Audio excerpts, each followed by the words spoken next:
Donc, la règle d'aujourd'hui est حكم لام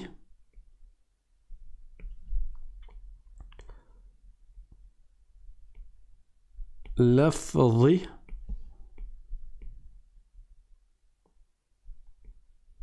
الجلالة. Alors je vais refaire ce mot parce que le lemme sur le jim, on l'avait pas vu ensemble je crois. Donc je vais mettre un lemme et après le jim. Al-jalalati.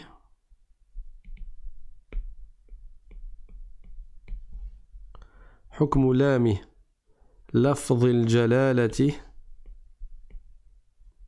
Allah.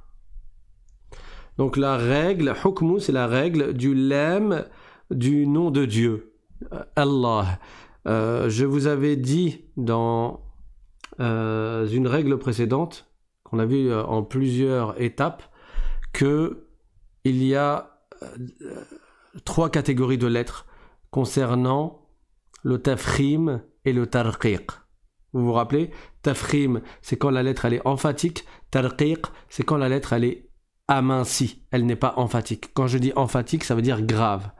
Les lettres qui sont emphatiques, vous vous rappelez? On avait dit, c'est khussa, dartin,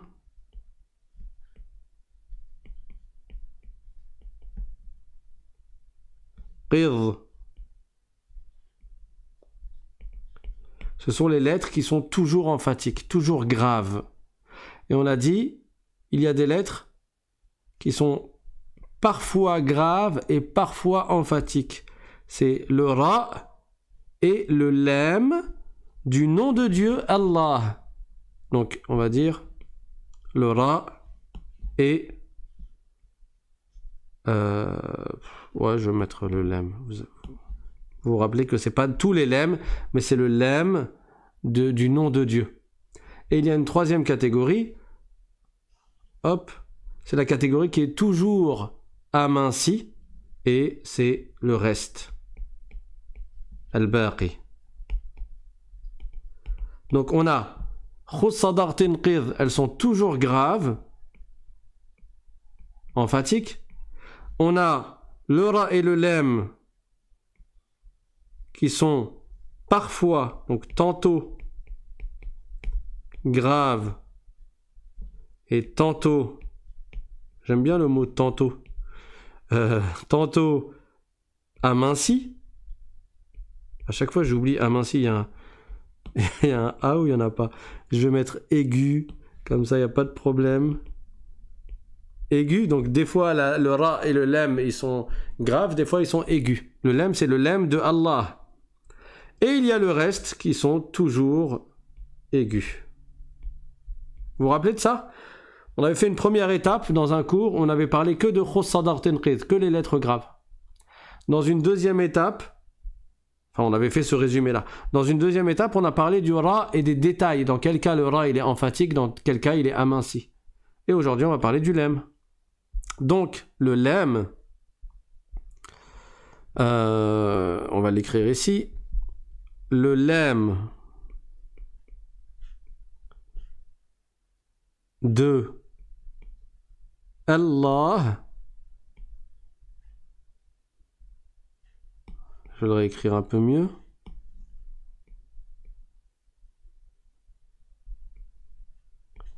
Le lem de Allah est emphatique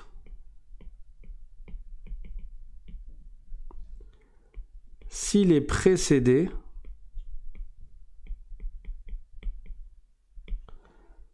d'une fatha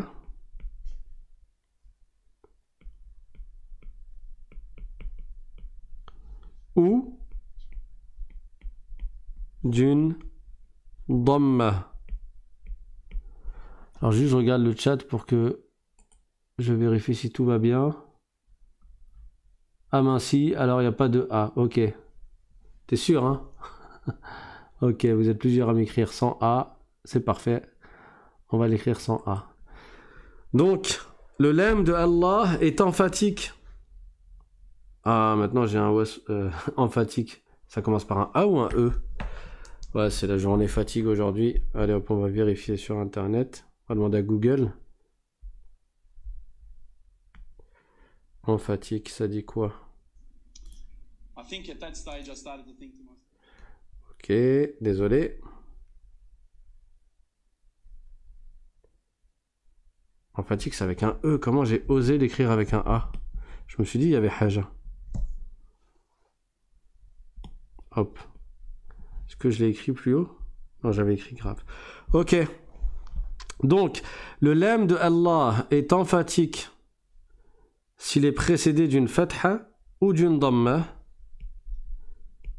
Et il est aminci s'il est précédé d'une kasra. Voilà la règle. S'il y a une kasra avant le nom de Dieu Allah, alors ça sera aminci. On va dire par exemple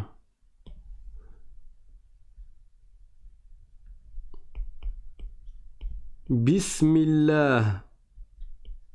On dit pas Bismillah, Bismillah. Non, on dit Bismillah. On voit bien que là, on dit la. C'est aminci, pourquoi? Parce que avant il y a la kasra du mi. Tu dis Billah. Et d'ailleurs, pour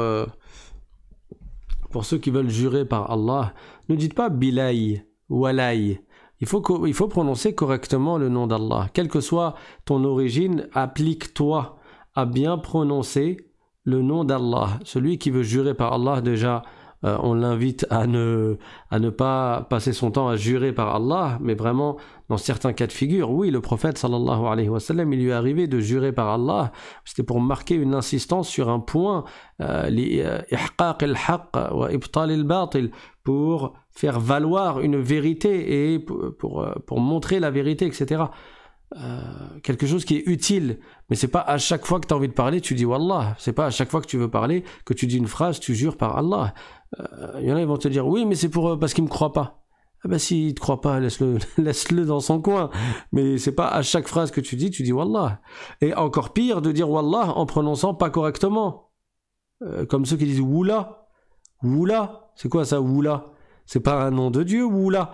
C'est Allah, c'est le nom de Dieu, et devant tu mets un waouh, ça fait Wallah, Wallah. Et tu peux dire aussi Billah, c'est aussi une façon de jurer par Allah. Mais pas Bilay, c'est pas Bilay. Walay, ça c'est pas correct. Et c'est pas Wallah, Wallah.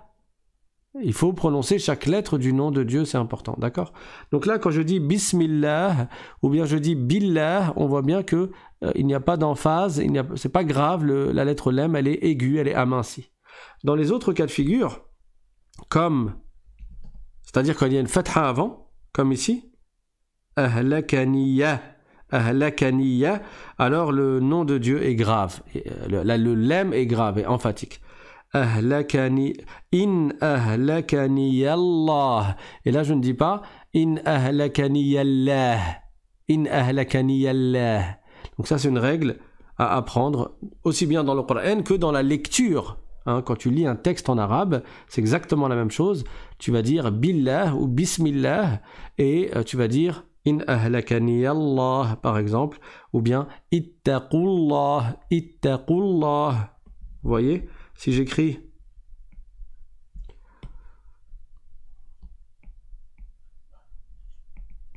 Ittaqu et après le nom de Dieu, Allah, on a donc une dhamma avant. Le waw on ne le prononce pas ici parce que vous savez pourquoi. Parce qu'il y a une succession de deux soukoun dans deux mots différents. Donc le premier soukoun, étant donné que c'est un med, on ne le prononce pas. Donc on passe directement du qaf au lem. Et comme c'est une dhamma, alors le lem va être emphatique. Comme ici on a une dhamma, alors le lem va être emphatique. On va dire ittaqullah et on ne dit pas ittaqullah, ittaqullah. C'est que quand il y a une kasra avant, si tu parles au singulier. Ittaqu, ça veut dire craignez, ou faites preuve de piété à l'égard d'Allah, craignez Allah. C'est au pluriel. C'est vous, la deuxième personne du pluriel. Par contre, si tu parles à la première personne, à la deuxième personne du singulier, tu vas dire, si c'est un garçon, Ittaqillah, crains Dieu. Tu vas dire Ittaqillah. Bon, mon qaf, il est un peu brouillon, mais vous l'avez compris, je pense. Ittaqillah. Et là, le la, il n'est pas grave. Il est aminci. Pourquoi? Parce qu'il y a une kasra avant. Pareil, si c'est une fille, tu vas rajouter juste un ya et tu vas dire